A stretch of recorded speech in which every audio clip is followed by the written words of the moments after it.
Bismillahirrahmanirrahim. Assalamualaikum warahmatullahi wabarakatuh. Alhamdulillahi rabbil alamin. Wabihi nasta'inu ala umuri dunya waddin.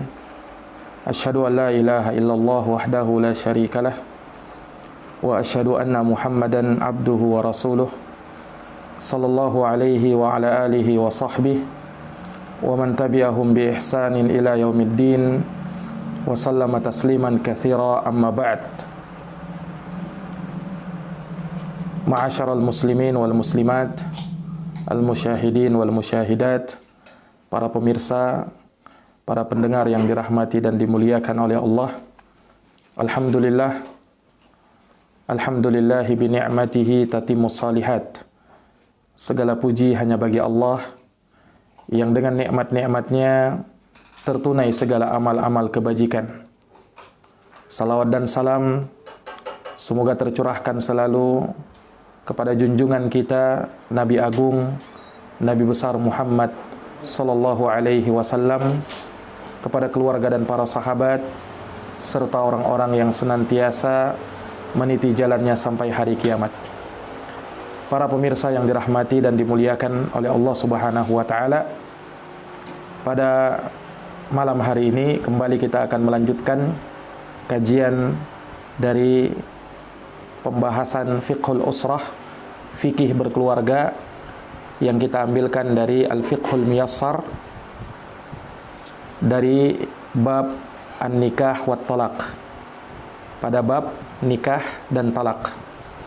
Nah, di pertemuan sebelumnya kita telah menyebutkan definisi tentang nikah, baik secara bahasa maupun secara istilah, dan juga telah kita sebutkan beberapa dalil dari Al-Quran, ayat-ayat dari Al-Quran terkait dengan masalah nikah.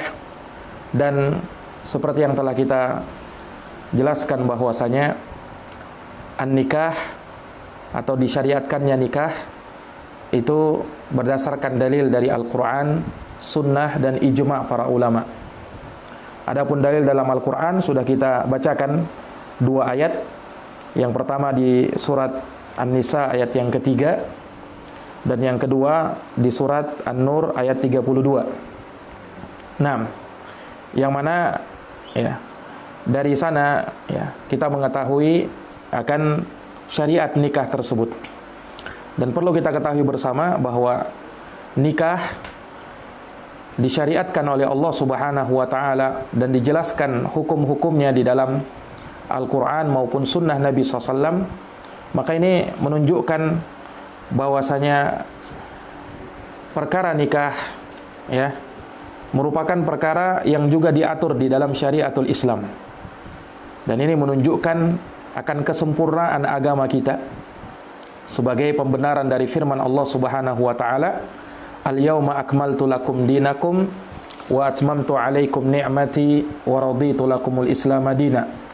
Pada hari ini telah kusempurnakan bagi kalian agama kalian dan telah kucukupkan nikmatku atas kalian dan telah kuridhai Islam sebagai agama bagi kalian. Dan urusan nikah betul dia merupakan dari perkara muamalah, akan tetapi ya, di satu sisi terdapat padanya nilai-nilai ibadah. Makanya seseorang yang menikah, kemudian dengan pernikahan tersebut ia bisa bersenang-senang, seorang laki-laki dengan istrinya, demikian pula istri dengan suaminya. Maka di dalam hal tersebut ada bentuk sedekah, sebagaimana yang disebutkan oleh Nabi SAW di dalam hadits yang sahih. Kata beliau, wa fi bud'i ahadikum sedekah, dan tatkala kalian mendatangi istri kalian, maka itu adalah sedekah. Maka Allah Subhanahu wa taala menjadikan ada nilai-nilai ibadah. Demikian pula tatkala seorang suami menafkahi istrinya, menafkahi keluarganya, ini pun bernilai ibadah di sisi Allah Subhanahu wa taala. Oleh karenanya disebutkan di dalam sebuah hadits Rasulullah sallallahu alaihi wasallam mengatakan, ya, lasta tunfiqu nafaqatan tabtaghi biha wajhallahi illa ujirta, ya, 'alaiha hatta luqmah fi fimra'atik.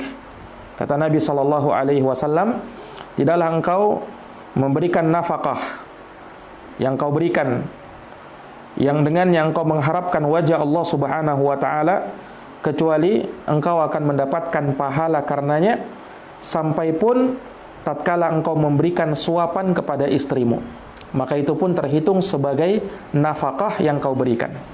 Maka ini menunjukkan bahwa di dalam pernikahan, ya, di dalamnya terdapat nilai-nilai ibadah, penghambaan kepada Allah Subhanahu wa taala, dan kita akan mendapatkan kebaikan-kebaikan yang sangat banyak di dalamnya. Nah, dan seperti yang telah kita terangkan pula dari definisi an-nikah, maka dengan pernikahan, ya, seseorang dapat mengambil manfaat antara satu dengan yang lainnya dan bisa bersenang-senang antara satu dengan yang lainnya. Dan ini sebagaimana yang diterangkan oleh Syekhul Islam Ibnu Taimiyah rahimahullahu taala, di mana beliau menegaskan bahwa aqdun nikah yatadammanu amrayni. Ya, akad dari sebuah pernikahan itu terkandung padanya dua perkara. Yang pertama, aqdul intifa', akad untuk bisa mengambil manfaat, yang dengan hal tersebut seorang suami mengambil manfaat dari pelayanan istrinya, ya, dari ketundukan dan kepatuhan istrinya kepada suaminya, ia bisa mengambil manfaat dengan hal tersebut. Demikian pula sebaliknya, istri mengambil manfaat dari suaminya, dari nafkah yang diberikan oleh suaminya, pakaian dan tempat tinggal, demikian pula makanan dan minuman, itu manfaat yang diterima oleh seorang istri. Dan demikian pula, ya, Syekhul Islam menyebutkan selain aqdul juga di dalamnya ada aqdu al-istimta', ya, akad untuk bisa menjalin hubungan, ya, dan bersenang-senang antara kedua belah pihak. Bisa bersenang-senang antara kedua belah pihak. Tentu saja, ya, dalam hal tersebut, mereka perlu memperhatikan norma-norma agama dan batasan-batasan syariat, hukum-hukum agama yang mengatur terkait dengan masalah pernikahan. Yaitu apa saja yang dihalalkan bagi seorang laki-laki terhadap istrinya dalam hal mengambil manfaat ataukah bersenang-senang itu. Demikian pula seorang istri kepada suaminya dalam hal mengambil manfaat ataukah bersenang-senang. Ada batasan-batasan yang diatur di dalam syariat kita. Nah, maka para pemirsa yang dirahmati dan dimuliakan oleh Allah, pada malam hari ini kita akan lanjutkan dari pembahasan dan pembacaan kitab ini, Al-Fiqhul Miyassar, pada bab yang pertama, masih dalam bab yang pertama, ya, setelah kita menyebutkan dalil-dalil dari Al-Quran yang sangat banyak tentu saja terkait dengan syariat nikah, maka kita lanjutkan terkait dengan hadits Nabi sallallahu alaihi wasallam. Ya, di mana al-muallif atau pengarang di sini mengatakan wa ahaditsu katsiratun, dan hadits-hadits, ya, yang menerangkan tentang syariat nikah, ya, ini sangat banyak sekali. Minha haditsu Ibni Mas'udin radhiyallahu anhu. Di antaranya adalah hadis Ibni Mas'ud, yaitu Abdullah Ibni Mas'ud Abu Abdurrahman radhiyallahu taala anhu. Anin Nabi sallallahu alaihi wasallam qala. Dari Nabi sallallahu alaihi wasallam beliau bersabda, "Ya ma'syaras syabab, wahai sekalian pemuda, man istata'a minkumul ba'ah falyatazawwaj." Barang siapa di antara kalian yang mampu untuk menikah, maka hendaknya dia menikah. Fa innahu aghaddu lil basar wa ahsanu lil faraj. Karena dengan menikah, hal tersebut akan lebih menundukkan pandangan dan menjaga kemaluan. Faman lam yastati' fa alaihi bis-shaum fa innahu lahu wija. Namun barang siapa yang tidak mampu menikah, maka hendaknya dia berpuasa, karena dengan puasa itu, ya, bisa memutus syahwatnya. Karena dengan berpuasa itu bisa memutus syahwatnya. Nah, di dalam hadis Nabi sallallahu alaihi wasallam memanggil para pemuda, ya ma'syaras syabab, wahai para pemuda. Ya. Para ulama atau sebagian ulama menyebutkan bahwa seorang itu dikatakan pemuda dari mulai mereka berusia balik sampai berumur 40 tahun. Maka itu yang disebut pemuda. Di atas itu maka tidak lagi disebut sebagai pemuda. Nah, Nabi SAW di dalam hadits ini memanggil para pemuda dan mengkhususkan untuk mereka, ya. Bukan artinya selain pemuda tidak masuk di dalam cakupan hadits ini. Akan tetapi para ulama menegaskan bahwa hadits ini mimbabit taglib, ya. Yakni kebanyakan atau keumuman orang yang butuh untuk menikah, ya, dan ingin untuk menikah dan terdapat dorongan yang kuat untuk menikah adalah para pemuda.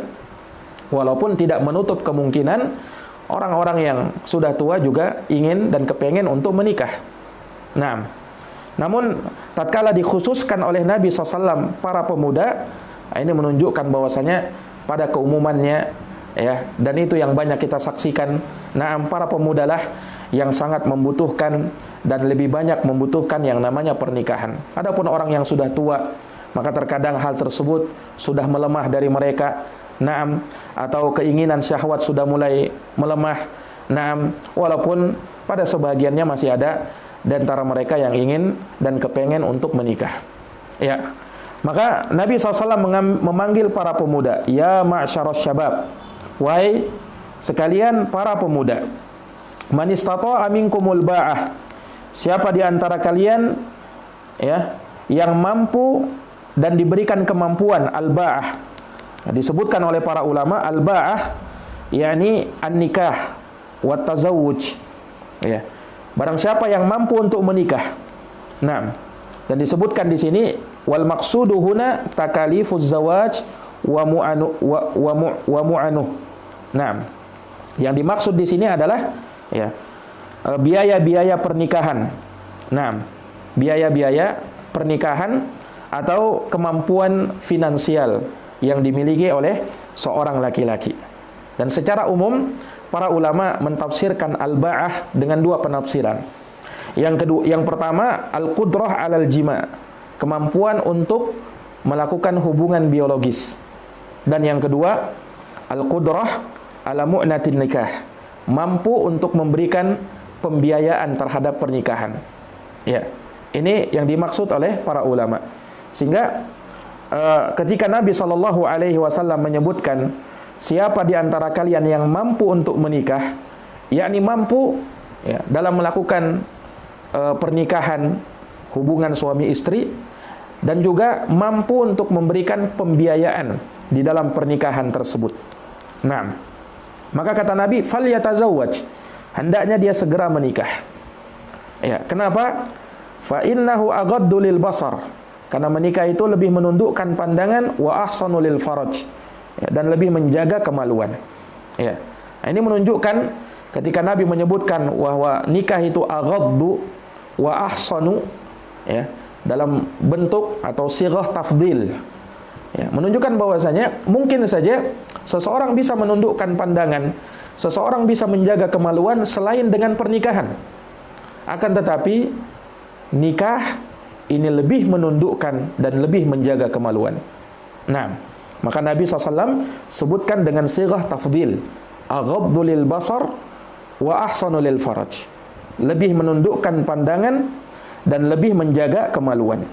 Wa man lam yastati', namun siapa yang tidak mampu untuk menikah, ya, entah dengan makna kemampuan dia untuk melakukan hubungan suami istri atau belum ada biaya-biaya pernikahannya, maka Nabi mengatakan fa'alaihi bis-shaum, hendaknya dia berpuasa. Fa innahu lahu wija, karena sesungguhnya dengan berpuasa itu bisa menjadi tameng bagi dia atau bisa menjadi pemutus syahwatnya. Ya, disebutkan dalam ta'liq, ya, hadits ini riwayat Bukhari dan Muslim, dan yang dimaksud dengan as-shaumu wija ay qati'un li syahwatin nikah, yang bisa memutus syahwat pernikahan dengan berpuasa itu. Nah, maka ini menunjukkan akan syariat nikah. Bahkan Nabi SAW di dalam hadits ini memerintahkan hal tersebut.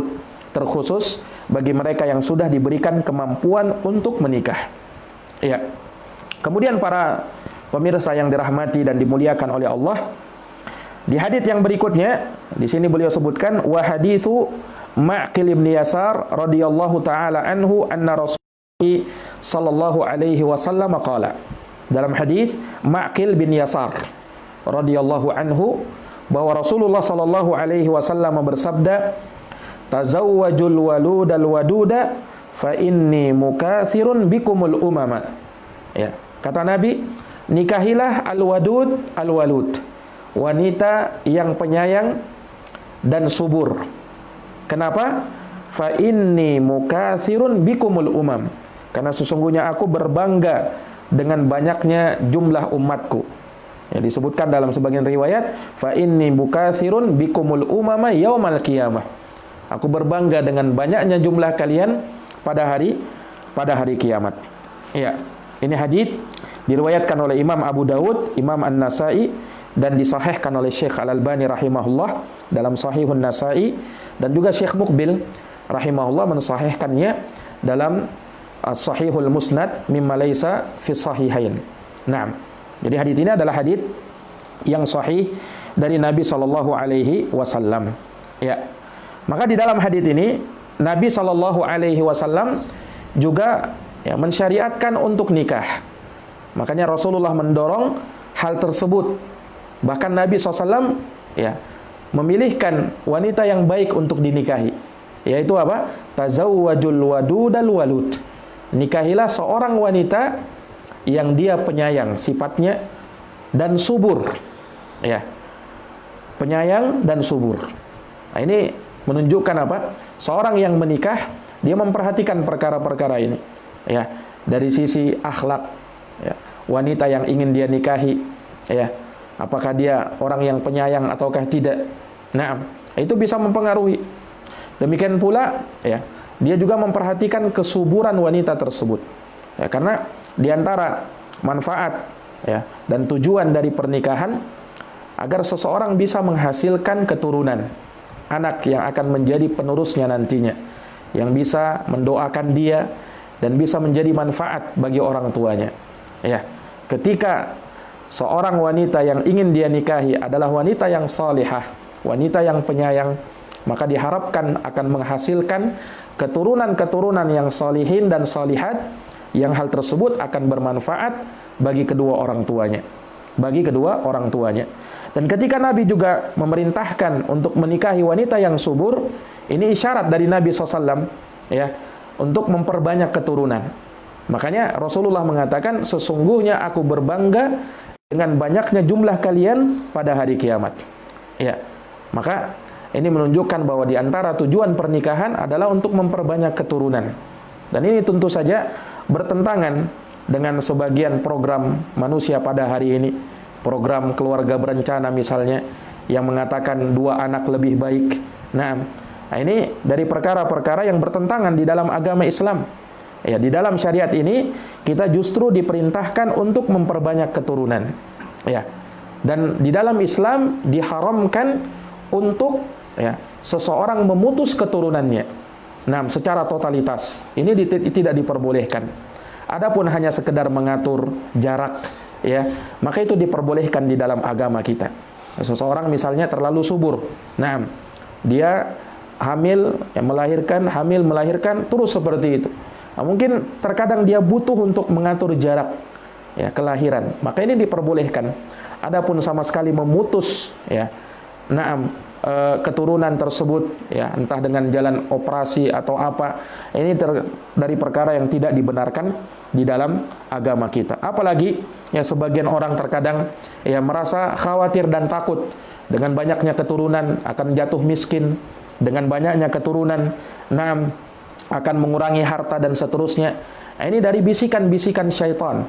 Ya, di dalam agama kita, ya, dituntunkan dan diajarkan, ya, bahwa seseorang itu tatkala terlahir ke dunia, dia telah memiliki rezekinya masing-masing. Nah, makanya Allah Subhanahu wa taala, ya, mencela orang-orang jahiliyah terdahulu tatkala mereka sampai membunuh anak-anak mereka. Kenapa? Karena takut miskin. Ya. Maka Allah Subhanahu wa taala mengatakan nahnu narzuqukum wa iyyahum. Kami, kata Allah, yang akan memberikan rezeki kepada kalian dan kepada mereka, anak-anak kalian. Ya, menunjukkan bahwasanya seorang anak tatkala dia lahir, dia telah mempunyai rezekinya.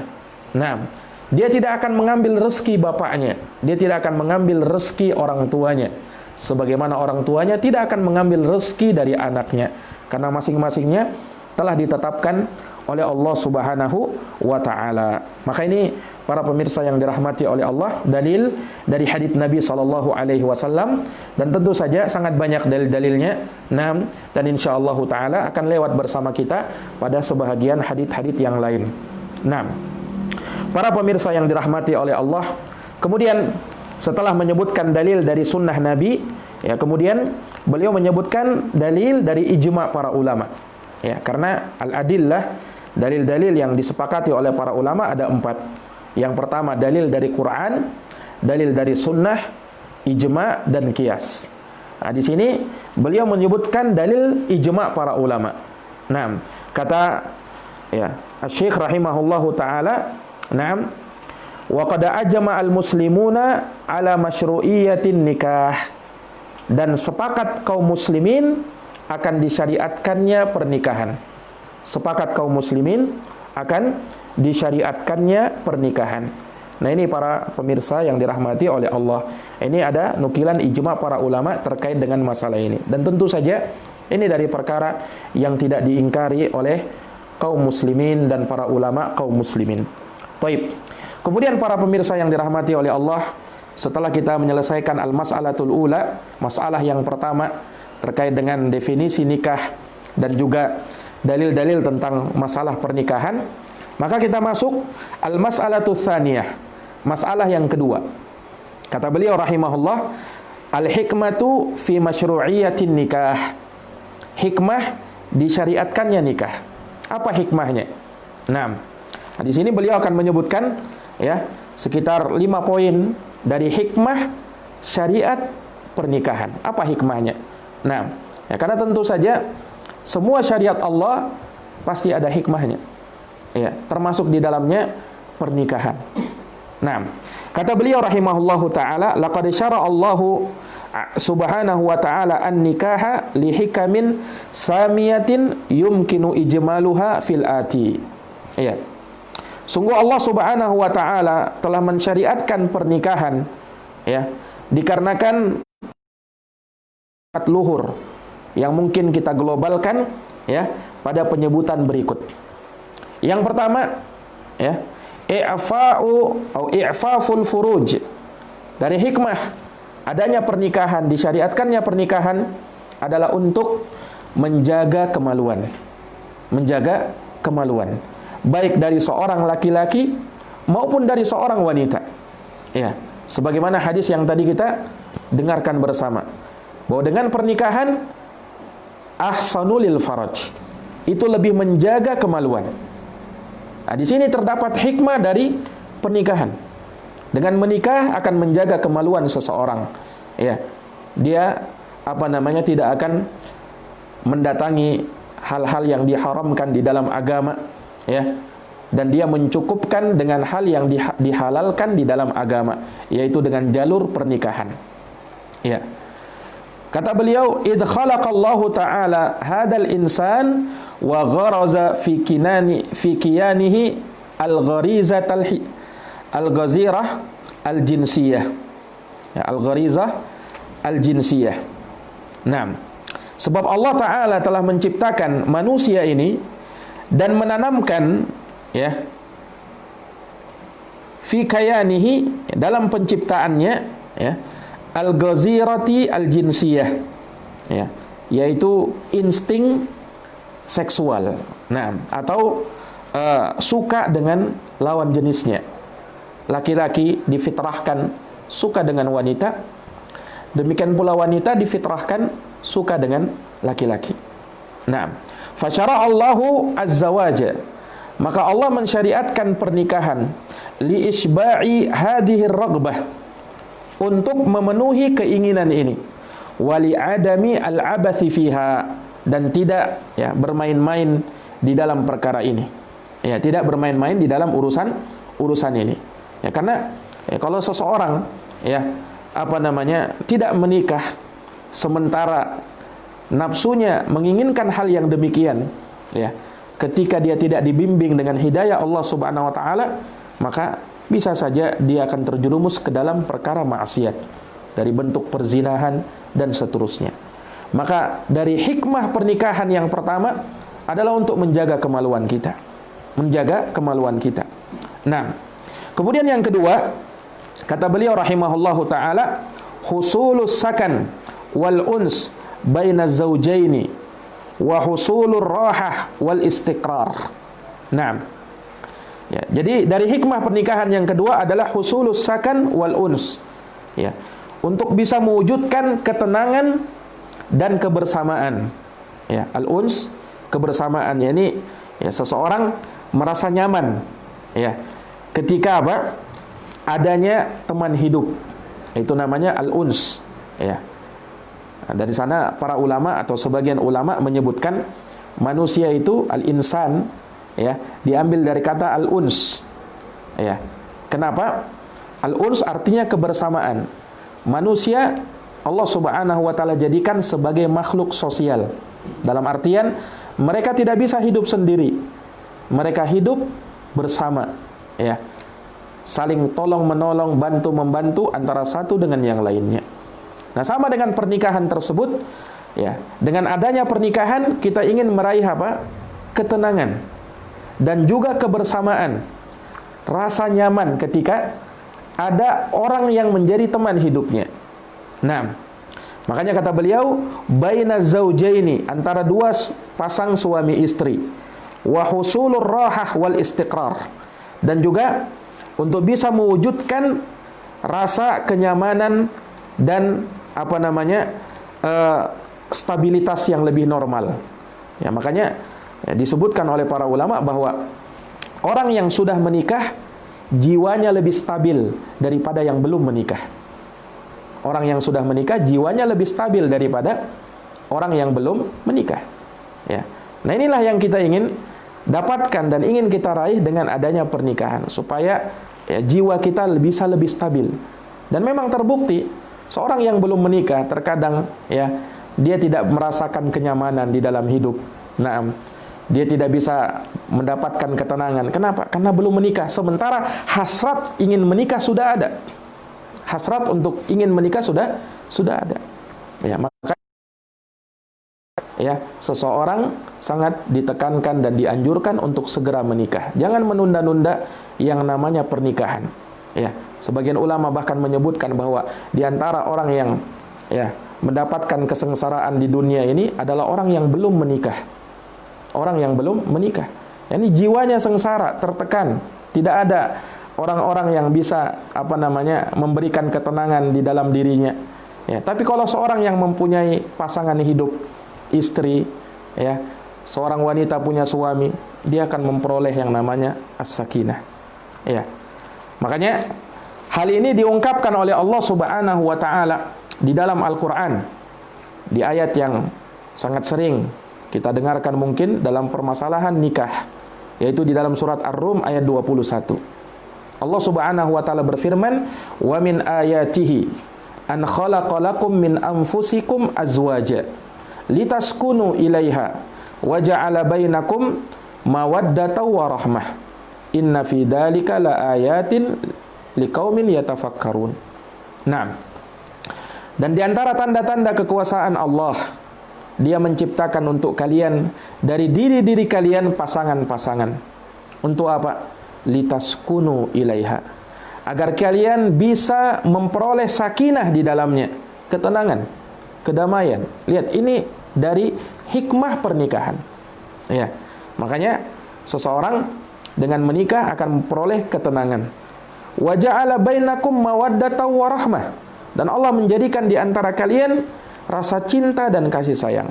Nah, inilah yang sering disebut-sebut ya, seorang menikah ya, didoakan semoga menjadi keluarga yang sakinah, mawaddah, warahmah. Ini yang disebut di dalam ayat ini. Keluarga yang sakinah maksudnya yang tenang. Mawaddah penuh dengan rasa cinta, warahmah, dan penuh dengan kasih sayang. Itulah keluarga sakinah, mawaddah, warahmah. Nah, maka hal ini menunjukkan kepada kita di ayat ini bahwa dengan pernikahan akan terwujud cinta dan kasih sayang. Ya. Dan ini sekaligus menunjukkan bahwasanya cinta dan kasih sayang, ya, itu tidak harus seseorang dapatkan, ya, dengan melakukan pendahuluan, ya, atau apa yang dikenal oleh anak-anak muda sekarang dengan pacaran.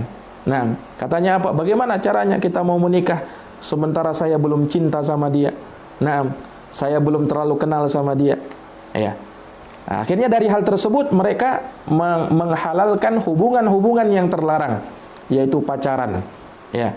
Dan pacaran di dalam agama kita perkara yang diharamkan. Ya. Kenapa? Ya, karena dari hal tersebut banyak terjadi perzinahan. Ya, apalagi di zaman kita sekarang ini, zaman yang banyak fitnah. Terlalu sering kita dengarkan seorang, ya, muda-mudi melakukan hubungan-hubungan di luar pernikahan. Ya. Nah, ini dikarenakan hal-hal yang demikian. Ya. Tapi kalau seorang sudah menikah, dengan pernikahan tersebut dengan sendirinya akan tumbuh rasa cinta dan kasih sayang. Ya, dusta sebagian orang terkadang, ya, ingin mengenal lebih dalam dengan berpacaran terlebih dahulu. Ya, supaya apa? Supaya tumbuh benih-benih cinta di antara kami berdua. Nah, ini bisikan-bisikan syayatin, ya, yang ingin menyesatkan mereka berdua. Justru terkadang orang-orang yang tidak jarang orang-orang yang bahkan berpacaran sebelumnya, ya, ujung-ujungnya terkadang berpisah juga di antara mereka. Cinta apa yang didapatkan dari hal tersebut? Ya. Nah, ini para jamaah sekalian yang dirahmati oleh Allah. Makanya manakala seseorang, ya, mengikuti tuntunan di dalam agama, maka dia akan melihat keindahan di dalam syariat ini. Ya. Justru berpacaran yang paling nikmat adalah saat pernikahan. Ya. Itulah yang halal. Nah, dan dari situlah seorang bisa menumbuhkan rasa cinta dan kasih sayang. Rasa cinta dan kasih sayang sebagaimana yang disebutkan di dalam ayat ini. Nah, ya, apalagi terkadang, ya, anak muda-mudi kita sekarang ini banyak disuguhkan dengan film-film, ya, di televisi, yang mempertontonkan terkait masalah hubungan percintaan, ya, Romeo dan Juliet dan seterusnya.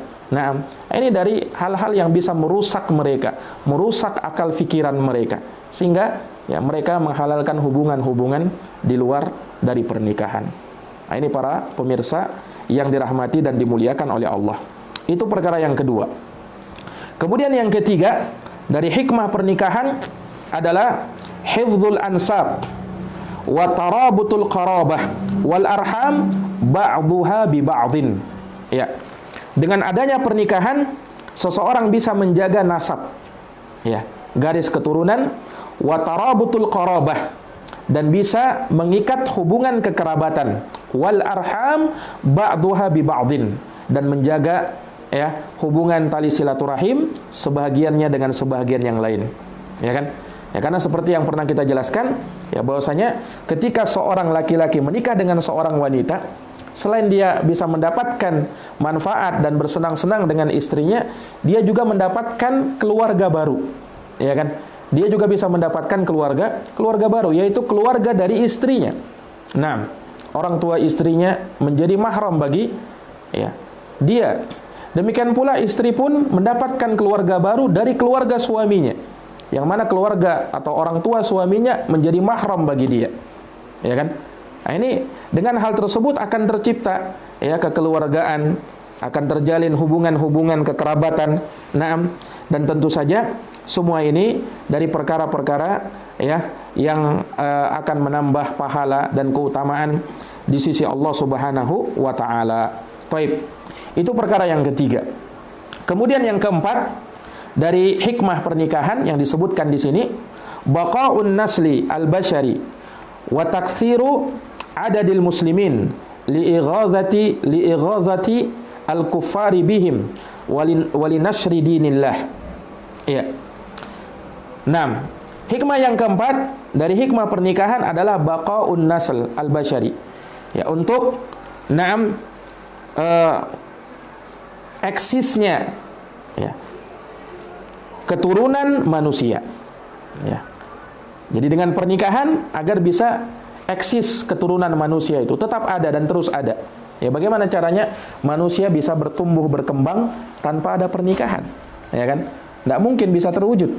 Ya. Nah, maka dengan adanya pernikahan, ya, menikah tersebut bisa, ya, mengeksistensikan keberadaan manusia.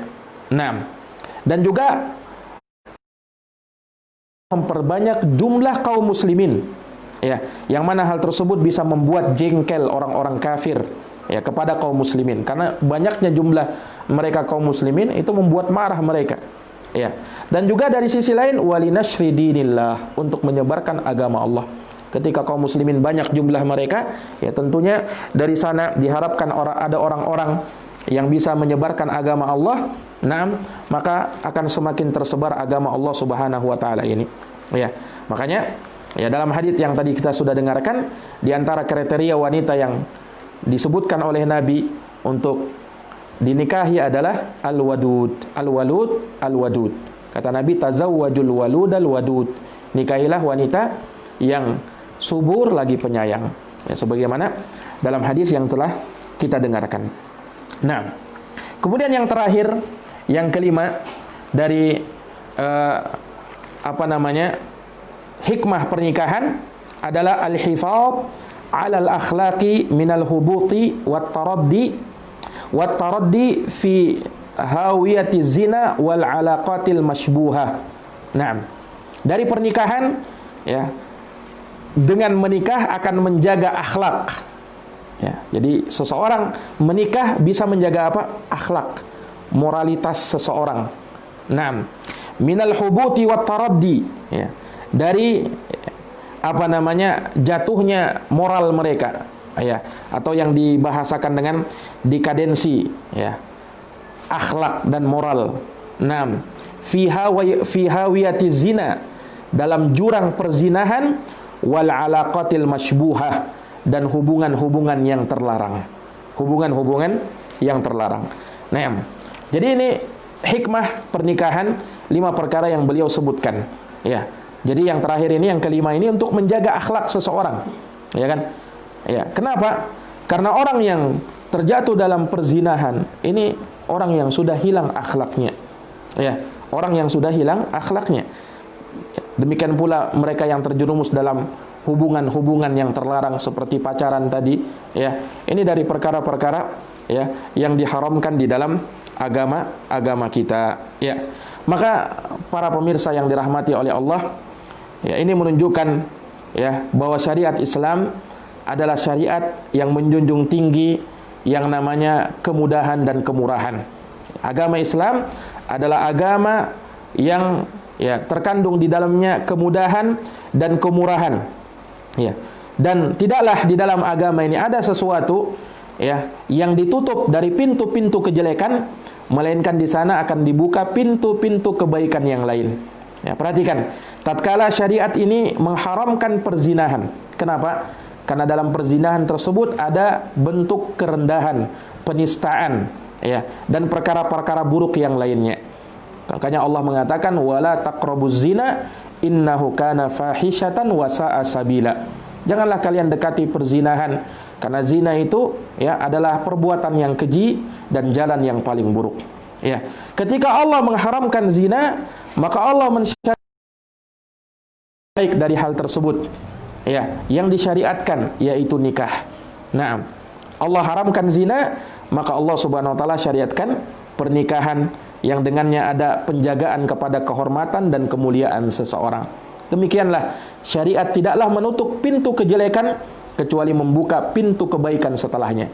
Ketika syariat mengharamkan riba, ya, mengharamkan yang namanya riba, maka dibuka pintu kebaikan yang tentunya lebih baik daripada riba, yaitu jual beli. Wa ahallallahu al-bai'a wa harrama riba. Allah menghalalkan jual beli dan mengharamkan yang namanya riba. Para pemirsa yang dirahmati oleh Allah, maka ini 5 hikmah dari hikmah pernikahan. Yang pertama tadi, ya, adalah untuk menjaga kemaluan. Yang kedua, bisa mewujudkan ketenangan, kebersamaan antara suami istri, rasa nyaman dan stabilitas yang ada di dalam jiwa. Kemudian yang ketiga, bisa menjaga nasab, hubungan kekerabatan dan silaturahim. Yang keempat, untuk eksistensinya keberadaan manusia. Dan yang kelima adalah untuk menjaga moral dan akhlak manusia. Maka inilah ya hikmah dari adanya pernikahan. Naam, disyariatkannya pernikahan. Insyaallah taala di pertemuan yang akan datang kita akan masuk masalah yang ketiga, yaitu tentang hukum nikah dan bagaimana memilih pasangan atau calon istri yang sesuai dengan syariat Islam. Insyaallah taala di pertemuan yang akan datang. Demikian saja kajian kita di malam hari ini. Semoga bermanfaat, semoga menambah ilmu bagi kita semuanya, dan semoga Allah melimpahkan taufik dan hidayahnya kepada kita semuanya. Wallahu ta'ala alam bisawab. Hadanallahu wa iyyakum ajma'in. Subhanakallahumma wa bihamdika asyhadu an la ilaha illa anta astaghfiruka wa atubu ilaik. Walhamdulillahi rabbil alamin. Wassalamu alaikum warahmatullahi wabarakatuh.